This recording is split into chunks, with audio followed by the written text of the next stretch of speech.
Suspense, which is usually heard at this hour on Thursday nights, is taking its customary summer holiday. Suspense returns to the air 4 weeks from tonight on Thursday, September 1st.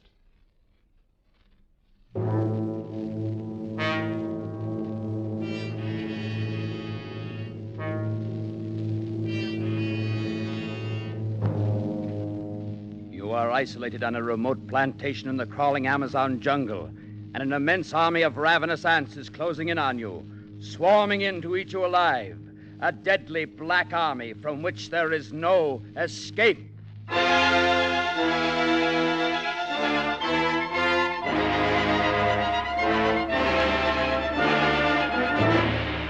We offer you Escape, designed to free you from the four walls of today for a half hour of high adventure. Tonight, we escape to the Amazon jungle and to a creeping, crawling terror, as Carl Stevenson told it in his famous story, Leiningen versus the Ants.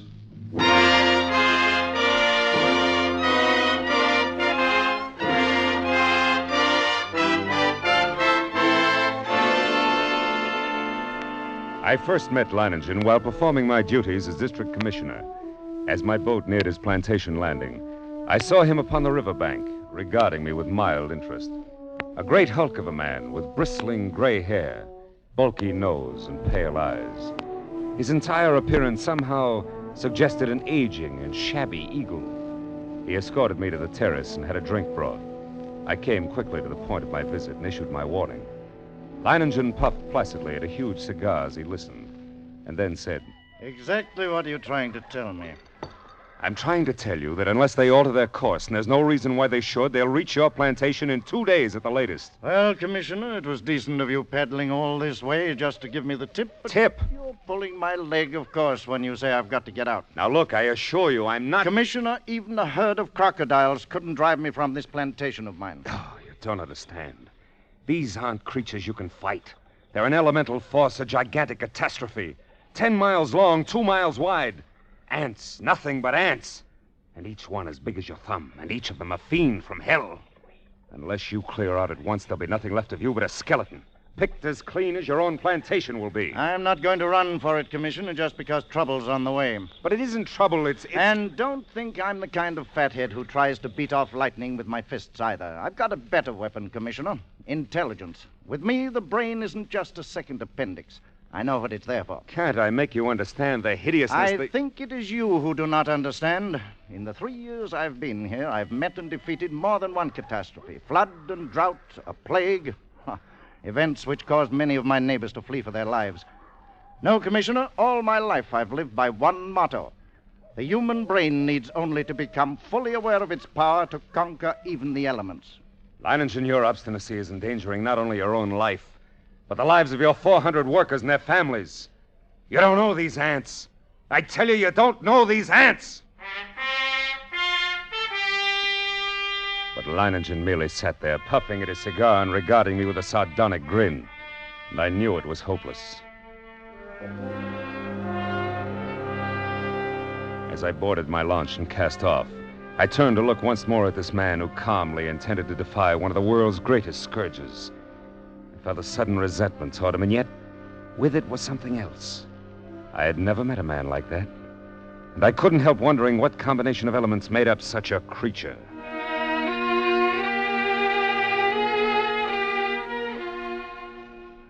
I stood on the bank of the river watching the commissioner's launch until it rounded a bend and was lost to sight. There was a strange look in the commissioner's eyes as he stood on deck staring back at me. Clearly, he thought me, at the very least, unreasonable. Well, he wouldn't have been the first to think so. But I, Leiningen, knew my own powers. I was sure of myself. I knew that intelligence, directed right, always makes man the master of his fate. That night I called my Indian workers together in front of the plantation house. I saw their faces go ashen with terror as I told them the ants were coming. Watched them as they milled around, muttering. I said nothing more to them.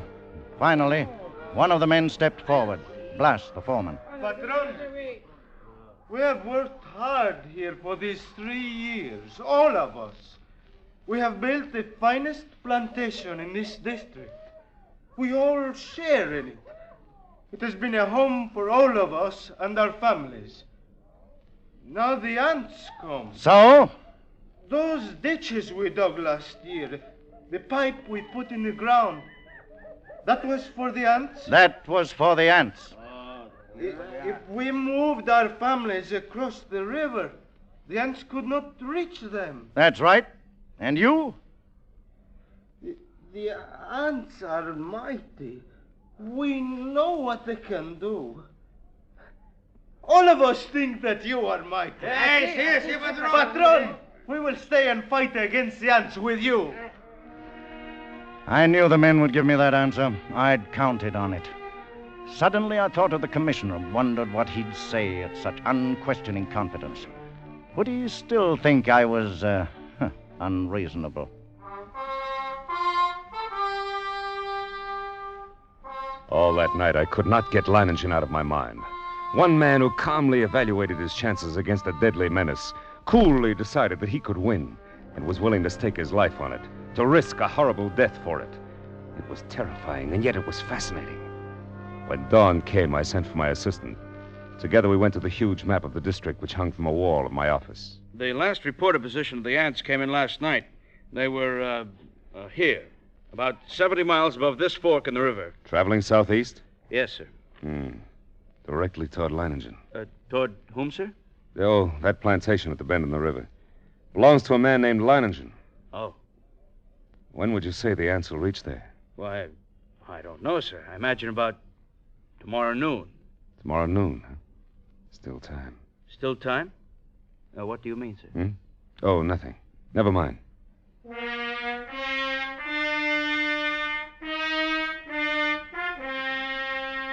What did I mean? Still time for what? For Leiningen to flee, or still time for me to... Even as I rejected the thought with horror, I knew that the fascination of that man was more than I could resist.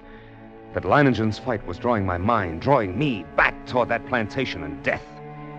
I knew past all doubt that I was going back to Leiningen's plantation. I had to.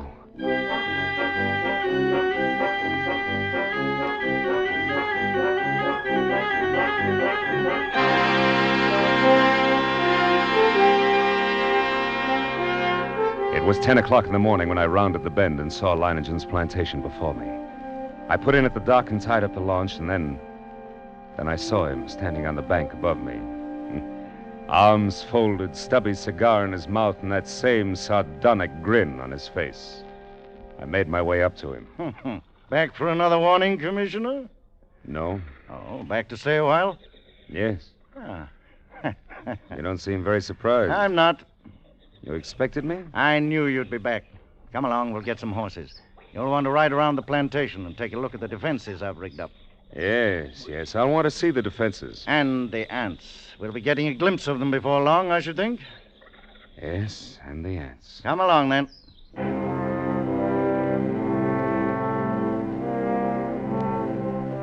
The defenses Leiningen had devised were quite impressive. Surrounding three sides of the plantation like a huge horseshoe was a ditch 12 feet wide. The ends of this horseshoe-shaped ditch ran into the river, which formed the fourth side of the plantation. And at the upriver entrance to the ditch, Leiningen had constructed a dam by which river water could be diverted into the ditch. A large hand wheel controlled the floodgate of the dam, and apparently Leiningen had ordered it opened immediately after my arrival.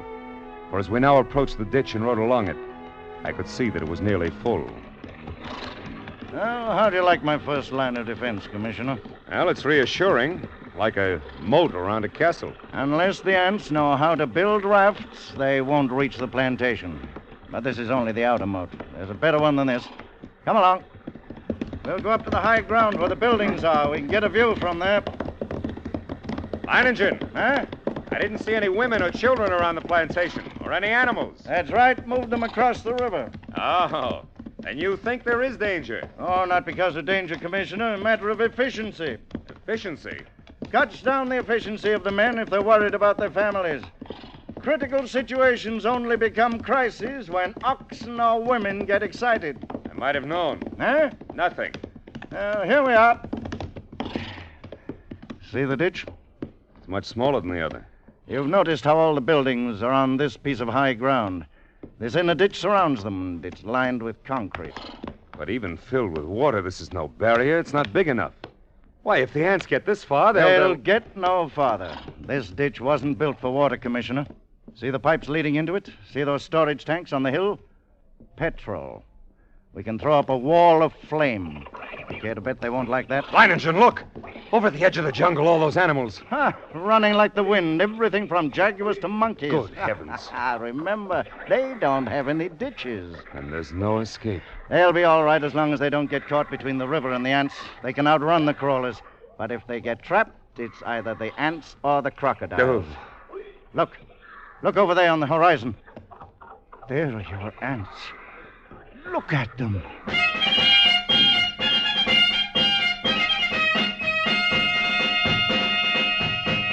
It was a sight I'll never forget. Over the range of hills, as far as I could see, crept a darkening hem, ever longer and broader, until the shadows spread across the entire slope and then downward, uncannily swift. And all the green herbage on the entire slope was being mown as by a giant sickle, leaving only the vast moving shadow extending, deepening, and always moving nearer. Oh, they're a hideous lot. Leiningen, we can't last against that. Look at them. Why, they could fill your ditches with their corpses and still have enough to destroy every one of us. We've got to run. Well, No, they haven't reached us yet, and they never will.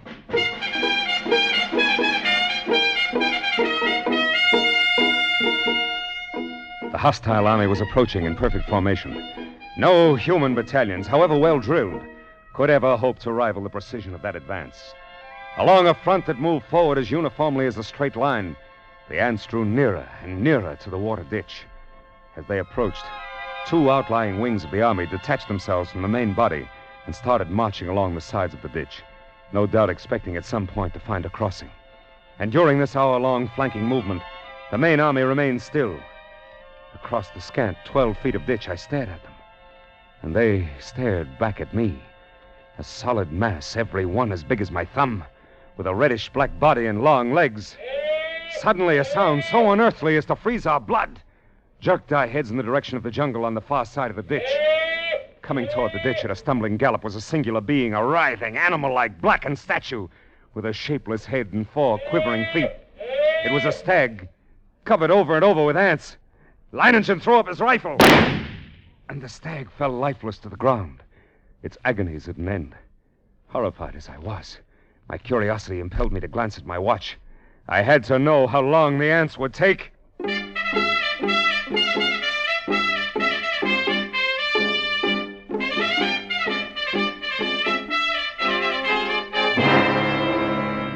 After 6 minutes, only the white, polished bones of the stag remained.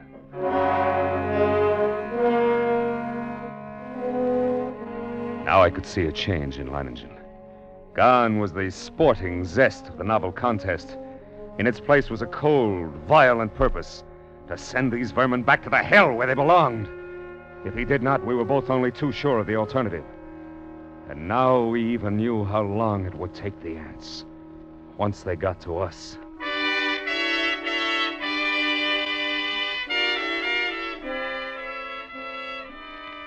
Around 4 in the afternoon, the ant scouts, having found no crossing, there was a stirring among the main army.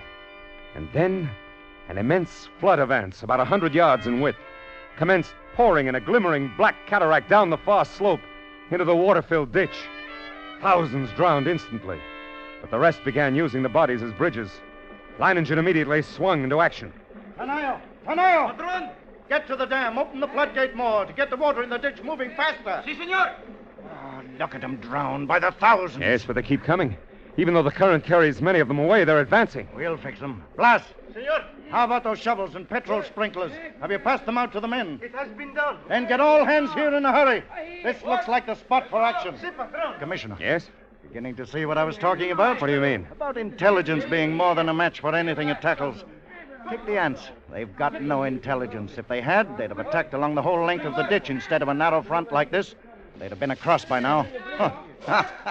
Too bad for them I'm not running their campaign. You can joke about it like that with the ants halfway across the ditch? All right, men. Busy with the shovels now. Dump some sand and clods on them. See how they like that. And you with the petrol sprinklers, start pumping. They don't like it, Commissioner. They don't like it a bit. Look at them. Yes, but look at the ones on the far side of the ditch. Whole clumps of them rolling into the water. The rest are using them for bridges. What's keeping Tanair? He should be at the dam by now. They're getting across. More of them. Oh, grab a shovel then, Commissioner. Make him regret it. What's the matter? They rolled up my shovel. They're on my arm. Into the petrol, idiot. Douse your paws in the petrol. Keep at it. Keep at it. You're lost if you stop now. The water's moving faster. Tanayo got the floodgates open. Yes. Look at the ants. They can't hold their own against the current now. They're being washed away. Look at them, Commissioner. The water's carrying them away. We've beat them. We've won out.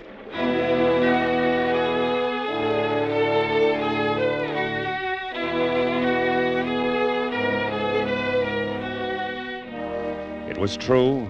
Leiningen had won the opening round. The floodgates were left open to forestall any night crossing. When dawn came, the dark blanket was still there, motionless across the ditch. Then we noticed the feverish activity on the other side of the plantation. Here, a grove of tamarind trees lined the far end of the ditch, and every tree swarmed with the crawling insects. But instead of eating the leaves, they were merely gnawing through the stems, so that a thick green shower fell steadily to the ground. Glass, have all the petrol pumps brought. Get everyone over here except the lookouts on the other side, then pass out the shovels. Si, senor. Looks like I underestimated them when I said they didn't have intelligence. What do you mean? I said if they wanted to get across, they'd have to have rafts. And that's just what they've got. Those leaves are their rafts.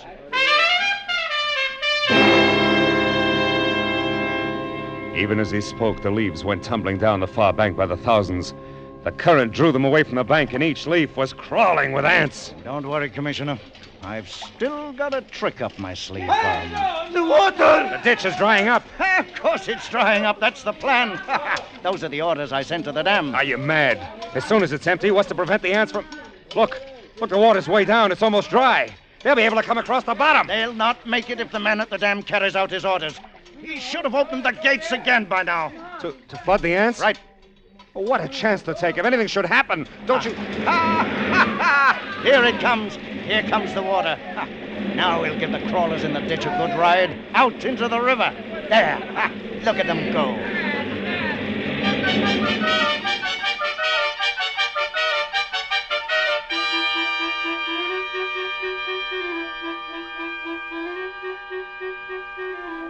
Leiningen's tactics were successful. At first, the violent flow of water at the original depth raced through the ditch, overwhelming leaves and ants and sweeping them along. 3 times the ditch was emptied.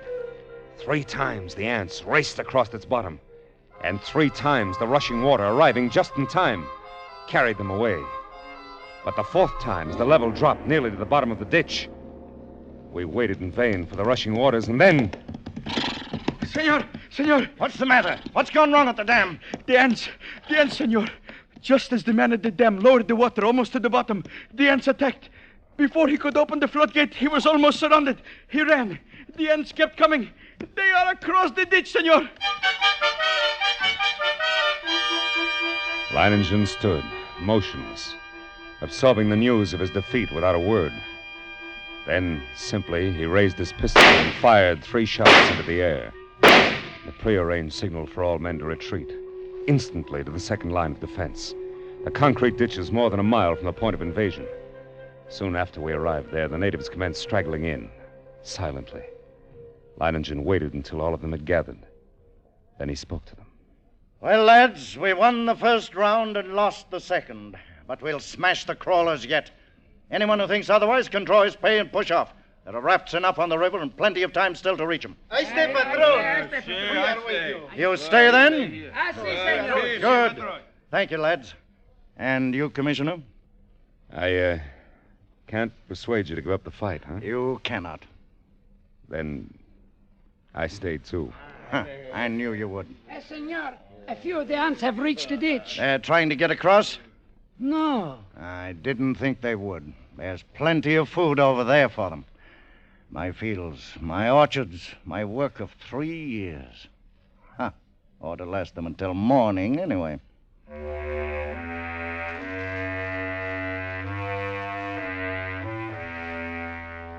Yes, we were safe for the moment. But the next morning, the black swarm was solid around us. Their shock troops were hard at work. They were dropping shreds of bark and twigs and leaves into the petrol-filled ditches, forming a floating bridge across the surface of the liquid. Leiningen stood silently watching this operation, and I could see a grudging admiration in his face. Then, after several hours, the attack came.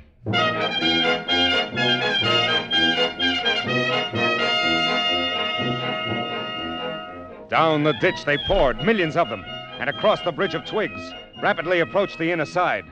Leiningen sat motionless, watching them. Leiningen, for the love of God, don't sit there like a statue. They'll be on us in a moment. Let them fill the ditch first. Now, all right, everyone back from the ditch. Blas, hand me the torch. Our friends like a little heat around them.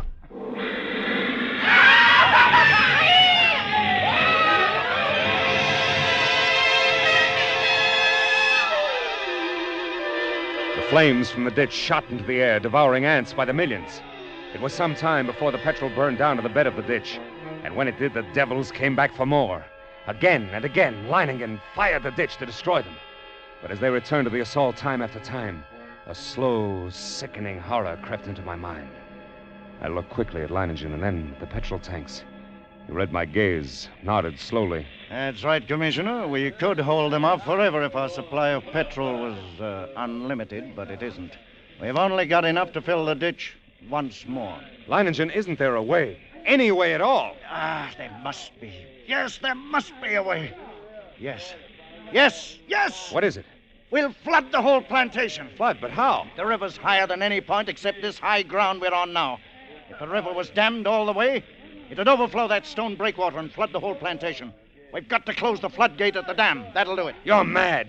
The dam is more than a mile away, a mile of ants. It's impossible. You'll never get there, let alone get back. That's where you're wrong, Commissioner. I'll get there and I'll get back. Ha! Ha! Take care of things while I'm gone, eh?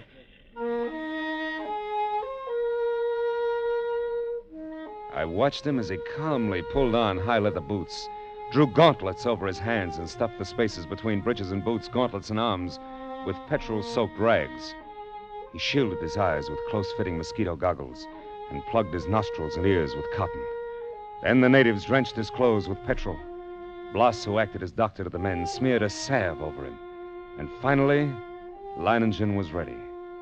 And he stood surveying the course he must take to the dam. I sensed a sudden calm.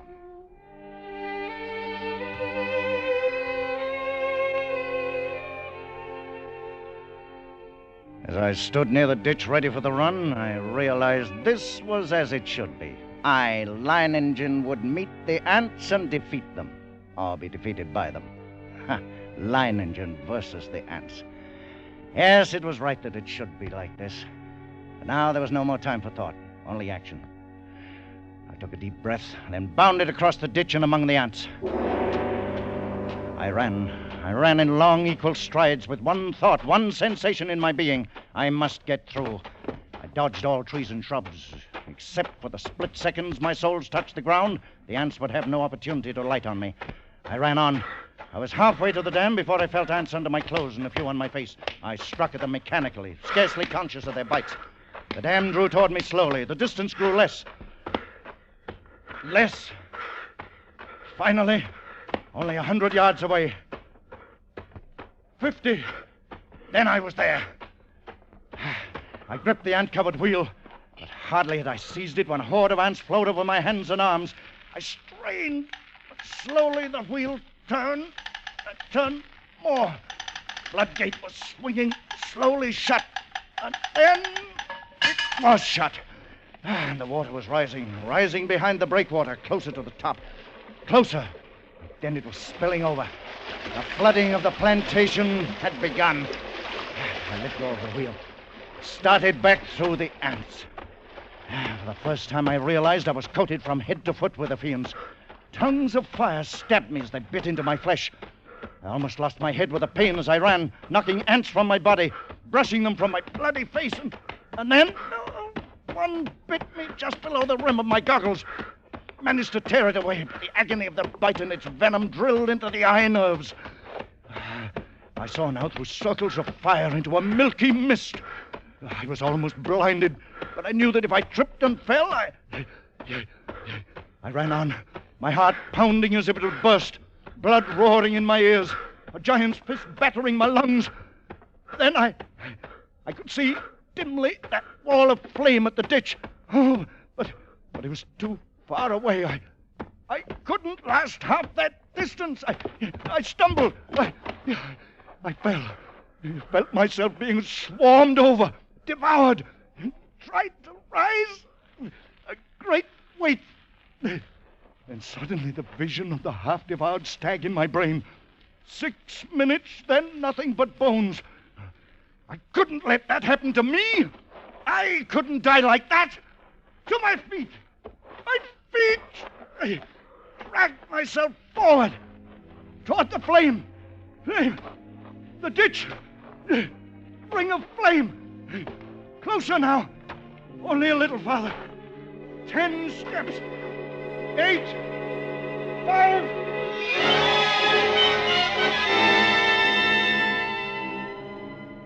It seemed we had waited for hours, when all at once, through the blazing ring around us, an apparition hurtled and fell full length on the ground. It was Leiningen, alive with ants, unconscious with glazing eyes and lacerated face. We rushed to him, stripped off his clothes, and tore at the ants that covered him. His body seemed almost one open wound. In one place, I could see a white bone.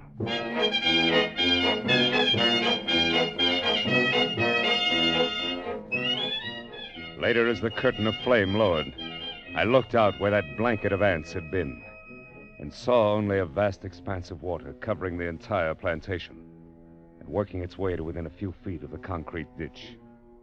The ants were gone, drowned, and Leiningen had won. He lay on his bed, his body swathed from head to foot with bandages, but alive and still in command. Everything in order? Everything's in order. I told you I'd come back. Even if I am a bit streamlined. He grinned, shut his eyes. He slept.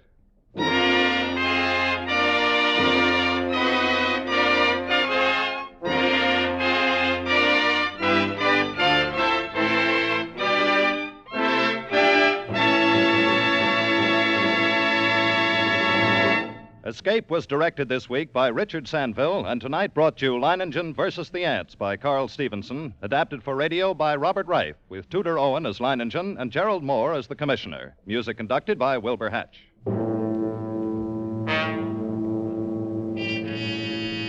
Next week, You are standing at the doorway of the cabin on Cashier Creek.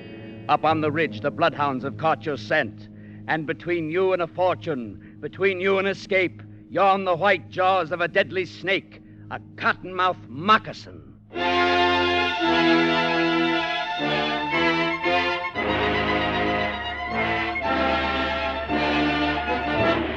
Next week, we escape with Irvin S. Cobb's ironic story, Snake Doctor. Be with us next week at this same time when once again we offer you Escape.